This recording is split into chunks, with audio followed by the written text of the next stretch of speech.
That's where I object. That's where I wanted to support my colleague.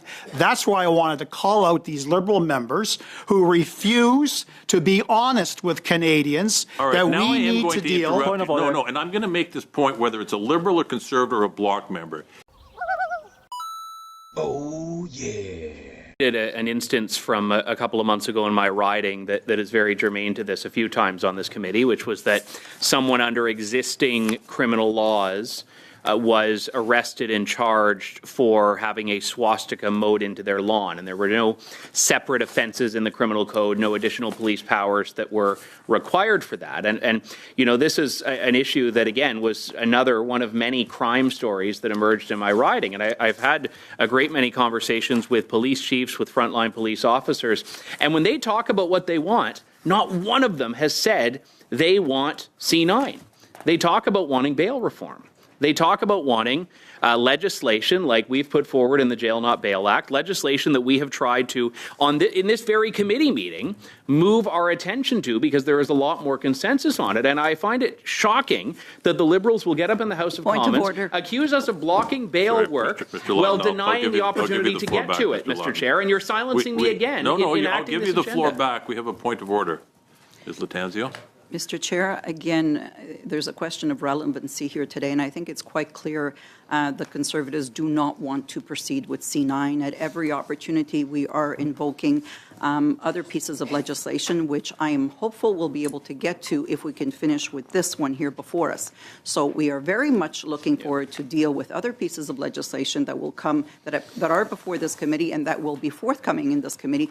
But today, we should be, concluding our works on C9, and it is very clear by the interventions, Mr. Chair. At every turn, we are trying to, stretch the time and not have to deal with this clause-by-clause study, and it's, it's very apparent, and it's, and I would invite the Conservative members on this committee to move ahead so that we can move to the study of other pieces of legislation. You keep this up, we'll never get to it. Okay, back to you, Mr. Law. I think it goes without saying, the sooner we get through this bill, the sooner we can get to the next bill.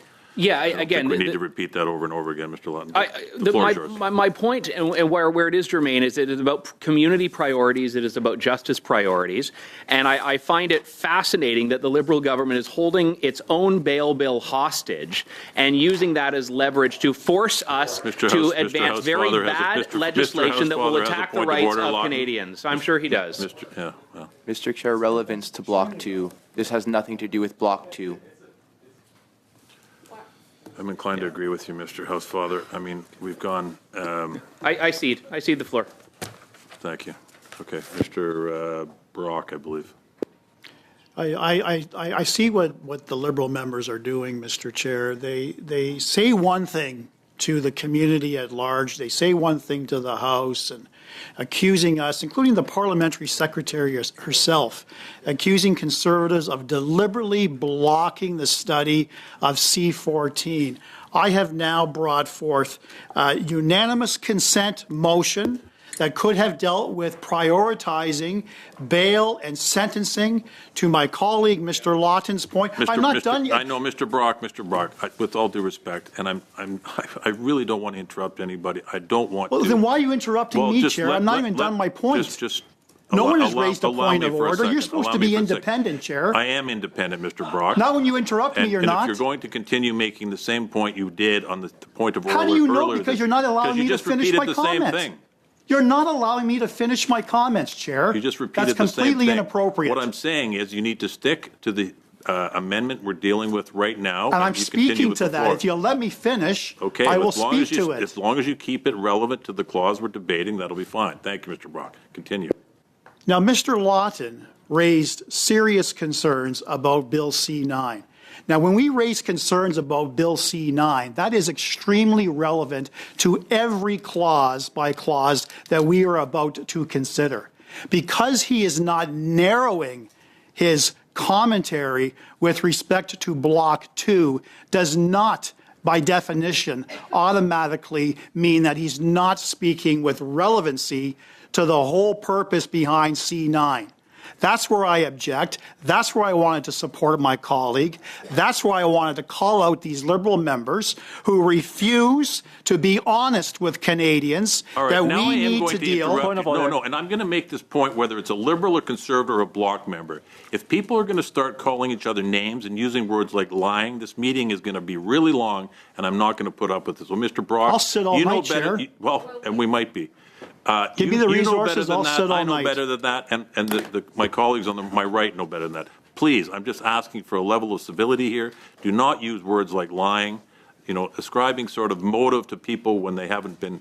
It's out of line. So, Mr. Brock, you have the floor, but I'm pleading with you. Well, and I hope, sir, Chair, I will follow the same rules regardless of who's talking. Sure, and I take your comments at heart, and I hope that when you hear your colleagues, particularly the parliamentary secretary in the House, using that type of language, that you will pull her aside and you will call her out. Okay? Except Now, we're not in the House. I can only control the process at the committee. Point. Right. So let's And move I on. wanted to continue, sir, because I had some grave concerns, and that's why I challenged your decision, because I don't know what authority in the Green Book that you are relying upon to rule that my motion that I just indicated that I wanted to deal with, which was a dilatory motion, was not appropriate to be dealt with here and now. You made that ruling saying the block motion takes priority over my motion, and I wanted to ask you, perhaps in consultation with the clerks, what particular authority you are relying upon.